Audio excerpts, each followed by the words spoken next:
بسم اللہ الرحمن الرحیم. السلام علیکم and welcome to my channel smart talk with ہانی.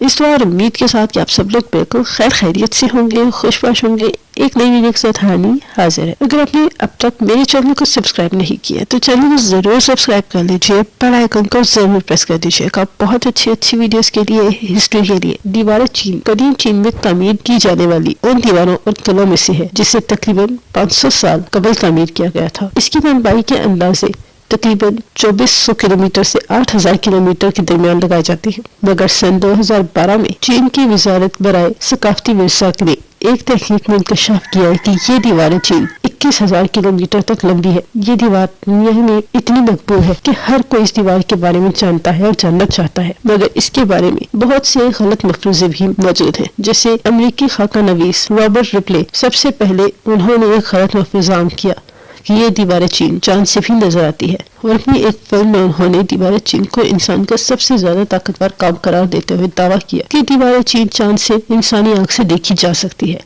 یقیناً یہ دعویٰ ٹھوس شواہد کے پر مبنی نہیں ہے، کیونکہ یہ کسی بھی انسان کے چاند پر جانے سے تقریباً 30 برس قبل تعمیر کی گئی تھی. یہاں تک کہ تاریخ و ثقافت پر نامور چینی ماہر اور سائنسدان کہتے ہیں کہ یہ دیوار چین انسان کی واحد تعمیر ہے جسے مریخ وہیں فلکیات بھی دریافت کر سکتے. البتہ ان کی یہ دعوے خلابازوں نے مسترد کر دیے. پھر بھی چاند سے دیوار چین کے نظر آنے والی بات کو ایک حقیقت مانا ہی گیا تھا. مگر سن 2013 میں چین کی پہلی خلائی پرواز کے دوران خلاباز یانگ لیوائی نے اس مفروضے کو ہمیشہ کے لیے دفن کرتے ہوئے یہ کہا کہ انہیں خلا سے زمین میں کچھ دکھائی نہیں دیا. ایک اور غلط مفروضہ یہ ہے کہ ایک ہی طویل دیوار ہے، جبکہ ایسا نہیں ہے، کیونکہ اس کے بہت سے حصے ہیں اور ان میں سے بہت کم اس شاندار تخلیق سے مشابہت رکھتے ہیں جس کا سیاح دورہ کرتے ہیں. اس کے وہ حصے جن کی اچھے طریقے سے دیکھ بھال کی گئی ہے، ان حصوں سے جا ملتے ہیں جو جنگلوں اور بیابانوں سے گزرتے ہیں، جہاں پیدل چلنے والوں کو جانا منع ہے، جہاں پیدل چل کے جانے والوں کو منع ہے. یہاں جھاڑیاں، کھنڈرات اور ایسے حصے بھی ہیں اور آبی ذخائر بھی موجود ہیں. بہت سے حصوں پر یہ دیوار 2، 3 یا 4 تہوں پر بنی ہوئی ہے اور یہ حصے ایک دوسرے سے ملتے ہیں. دیوار چین کا جو حصہ آپ بیجنگ کے ارد گرد دیکھتے ہیں وہاں آثار قدیمہ کی نشانیاں ہیں، جن میں سے کچھ اس دیوار کے بالکل نیچے موجود ہیں، اور یہ منقسم حصے دیگر مٹی سے بنی ہوئی دیوار کے مقابلے کچھ بھی نہیں، جو مغربی چین کی طرف متوازی اور بکھرے ہوئے حصوں پر بنی ہوئی ہے. دیوار چین کی تعمیر کا سب سے پہلے حکم اس بادشاہ نے دیا جس کی وفات تقریباً 210 قبل از مسیح ہوئی تھی، یعنی منگولوں کے منظر عام پر آنے سے پہلے تھے، کیونکہ منگول تقریباً 800 عیسوی میں آئے تھے. پھر اس میں چین کو خطرہ جنگوں سے ہوگا جو ممکنہ طور پر ہنوؤ کے آباء اجداد تھے. منگولوں کے ساتھ جنگ 14ویں صدی کے آخر میں شروع ہوئی تھی، جب بادشاہ منگ نے منگولوں کو چین سے نکالا تھا. دیوار چین کے متعلق ایسی افواہیں بھی گردش کرتی ہیں کہ دیوار چین کے تعمیر کرنے والے مزدوروں کی لاشیں بھی دفن ہیں. ان کہانیوں نے غالباً ہان بادشاہ کے دور میں مورخ کے باتوں سے ہی جنم لیا تھا، جنہوں نے اپنے ہی شہنشاہ کو اپنے پیشرو سلطنت کے توہین کرنے پر تنقید کا نشانہ بنایا تھا. تاہم اس دیوار سے کبھی بھی کسی انسانی ڈھانچے، ہڈیاں یا کوئی ایسی چیز برآمد نہیں ہوئی، اور نہ ہی اس کی کوئی شواہد ملے ہیں، اور نہ ہی ان افواہوں کا آثار قدیمہ یا پرانی یادداشتوں میں کوئی ذکر ملا ہے. یہ سچ ہے کہ مارکو پولو نے کبھی دیوار چین کا ذکر نہیں کیا اور دیوار چین کا تذکرہ صرف ایک دلیل کے طور پر استعمال کیا. وہ کبھی چین نہیں گئے تھے. اس وقت 13ویں صدی کے آخر میں تمام چین کے پر منگولوں کی حکومت تھی، اس لیے دیوار بیکار ہو چکی تھی، کیونکہ حملہ آوروں نے 50 سال پہلے چنگیز خان کے دور میں شمالی چین کو تباہ کر دیا تھا. منگولوں نے، جنہوں نے جنگ کے دوران دیوار چین کا نظر انداز کیا، انہوں نے امن کے دور میں بھی اس کا کوئی ذکر نہیں کیا. مارکو پولو نے یقیناً اسے بیجنگ سے شانگلے میں قبلہ خان کے محل جانے کے دوران متعدد مرتبہ عبور کیا ہوگا، لیکن ان کے پاس اس کی جانب توجہ مرکوز کرنے کے لیے کوئی وجہ نہیں تھی. حضرت عیسیٰ علیہ السلام کی پیدائش سے تقریباً 200 سال پہلے چین کے بادشاہ قین شی ہوانگ نے اپنے ملک کو دشمنوں سے حملے سے محفوظ رکھنے کے لیے شمالی سرحد پر ایک دیوار بنانے کی خواہش کا اظہار کیا. اس دیوار کی ابتدا چین اور مینچوکو کی سرحد پر کے پاس کی گئی. اس زمانے میں ہن اور تاتار چین کے بڑے دشمن تھے جو بستی ایشیا میں کافی طاقتور سمجھے جاتے تھے. یہ دیوار خلیج لیاوتنگ قسم منگولیا اور تبت کے سرحدی علاقوں تک پھیلی ہوئی ہے. اس کی لمبائی تقریباً 13,170 میل اور یہ مختلف علاقوں میں 20 سے 30 فٹ تک اونچی ہے. بنیاد کے قریب اس کی چوڑائی 25 فٹ اور اوپر سے 12 فٹ کے قریب ہے. ہر 200 گز کے فاصلے پر حفاظتی پہرے داروں کے لیے محفوظ پناہ گاہیں بنائی گئی ہیں. چین کے دشمن نیم بیشی خانہ بدوش قبیلے سے تھے. یہ لوگ مشرقی یورپ، قفقاز اور وسطی ایشیا میں پہلی صدی عیسوی میں 7ویں صدی عیسوی تک کے درمیان میں آباد تھے۔ ان کا اصل وطن سائبیریا تھا، جس کو اسٹیپس کا میدان یعنی لینڈ آف اسٹیپس کہتے ہیں، جہاں آبادی میں اضافہ ہونے کی وجہ سے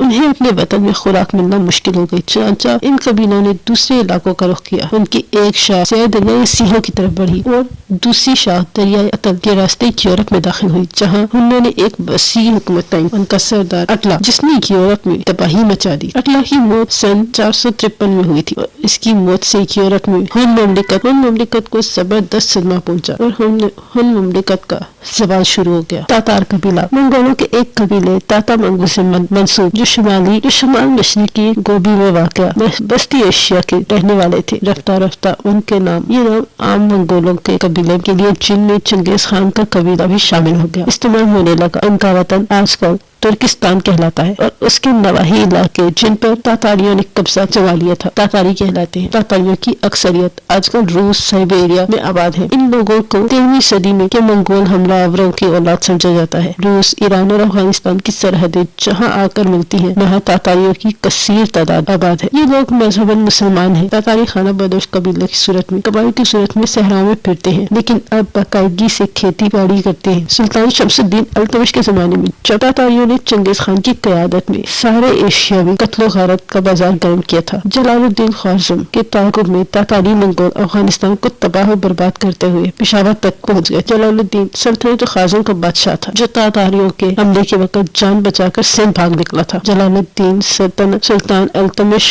کا ارشاد پا کر کیچ مکران کے راستے ہندوستان سے باہر چلا گیا، اس کے ساتھ منگول فوج بھی واپس چلی گئی اور اس وقت تک یہ لوگ مسلمان نہ ہوئے تھے، بعد میں یہ لوگ مسلمان ہو گئے تھے۔ جب بادشاہ نے اس دیوار چین کو بنانے کا حکم دیا تو بادشاہ نے جبری طور پر اپنی مملکت کے ہر تیسرے شہری کو اس دیوار کی تعمیر پر لگا دیا۔ کہا جاتا ہے 3 لاکھ سے زائد انسانوں کو مسلسل 10 سال تک تعمیر میں لگائے رکھا۔ یہ دیوار چین شہر بیجنگ کی پہاڑوں پر واقع ہے۔ اس دیوار کی تعمیر میں ایک اندازے کے مطابق 1700 سال لگے تھے، جبکہ ایک اور اندازے کے مطابق 2000 سال کا عرصہ لگا تھا۔ 2300 سال قبل تعمیر ہونے والی دیوار چین دنیا میں عجائبات کی فہرست میں شامل ہے اور ایسا عجوبہ ہے جسے انسانوں نے خود تعمیر کیا تھا۔ 200 سال قبل یعنی 220 میں بنائی گئی دیوار چین اتنی مضبوط کہ ایک روایت کے مطابق اس کی اینٹوں کی تیاری میں چاول کا سا استعمال کیا گیا تھا تاکہ یہ دیوار مضبوط ترین چٹان کی طرح ہو۔ کہا جاتا ہے کہ چینی بادشاہ مینگ کے دور میں اس دیوار کا 5000 کلومیٹر سے زائد حصہ تیار کیا گیا تھا، جس کی مضبوطی کے لیے اس میں چاولوں کا آٹا اور نیمبو کا پانی، پتھر، اینٹیں، چکنی زمین کی مٹی اور لکڑی کا استعمال کیا گیا تھا۔ 21,196 کلومیٹر طویل اس دیوار کا